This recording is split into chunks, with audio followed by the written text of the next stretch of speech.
Construct, then deconstruct. That's the system. A lot of people see loose watercolor or expressive painting and assume it's random. But there's a difference between loose and careless. Underneath all this chaos is structure. Before I paint, I'm thinking about value, design, movement, shapes, pathways, rhythm, how the eye enters the painting and moves through it. That foundation gives me freedom, and honestly, that's the part many artists skip.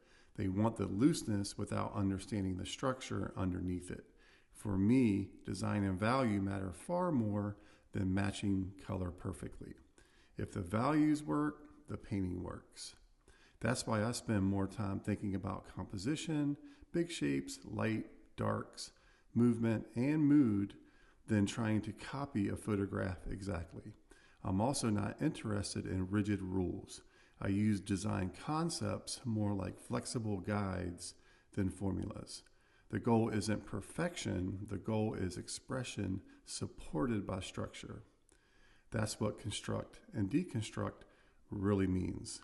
You build enough understanding so eventually you can let go. And ironically, the more structure you learn, the freer your work becomes. Follow for more.